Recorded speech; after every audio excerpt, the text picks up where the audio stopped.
Within 6 hours, the human fleet had penetrated Hydran lines using nothing more sophisticated than projectile weapons and controlled explosions.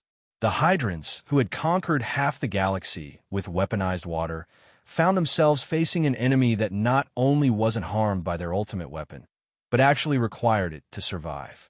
The war ended 3 days later when the Hydra High Command discovered that humans had begun bottling their terrible weapon of mass destruction and selling it to each other as a recreational beverage.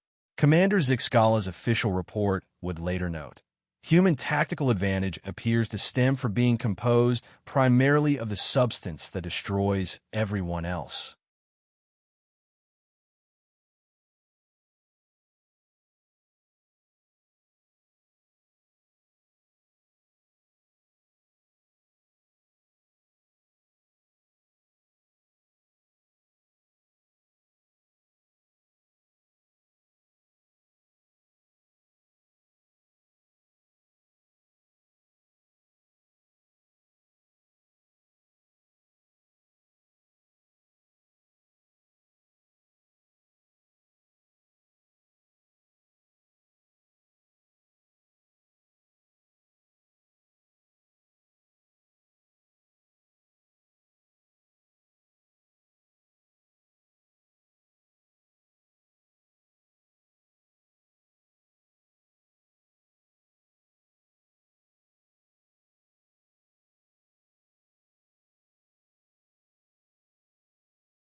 The holographic display flickered to life, showing Captain Sarah Martinez aboard the human vessel Determination.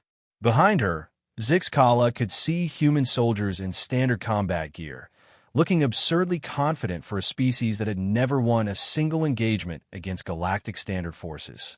"Commander Zixcala," Captain Martinez said with that peculiar facial contortion humans call a smile, "we've analyzed the Hydran weapon systems. We'd like permission to engage." "Captain Martinez," Zixcala replied carefully, "I appreciate your species' enthusiasm, but the Hydran's water-based weapons are universally lethal. Even our most advanced protective systems." "Yeah, about that," Martinez interrupted, holding up what appeared to be a transparent container filled with clear liquid. "We've been monitoring their weapon composition. It's just water, like completely normal H2O. She unscrewed the container and, to Zixcala's absolute horror, poured the contents in her mouth and swallowed. Every alien on the bridge recoiled in shock. Several species began emergency purge protocols, convinced they had just witnessed a suicide. "Human Martinez," Zixcala shrieked. "What have you done? That was a sample of their weapon. You've contaminated yourself with water," Martinez finished, wiping her mouth with the back of her hand. "Commander, our species is roughly 60% water by body weight. We literally live in this stuff. We swim in it for fun." The bridge fell silent except for the hum of life support systems.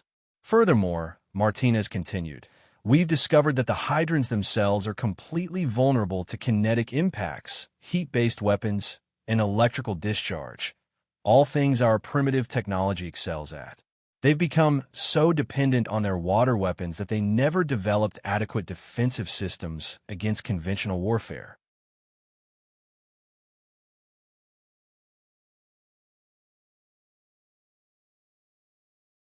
Commander Zixcala watched through her tactical display as another Xerophite battalion dissolved into screaming chaos. The aquatic projectiles from the Hydran war machines cut through their silicon-based forms like acid through paper, each droplet of weaponized water causing catastrophic cellular breakdown in the desert-dwelling species. The Hydrans had turned the tide of the galactic war with a weapon so simple, so abundant, yet so universally feared that entire star systems had surrendered rather than face it: pure, weaponized water. For most species in the galaxy, Water was either toxic, corrosive, or deadly. The crystalline Confederacy's troops would literally melt on contact. The methane collective couldn't survive in its presence. Even species that could tolerate trace amounts in their atmosphere found concentrated H2O to be devastating to their biological systems. Report from the 7th Fleet came the transmission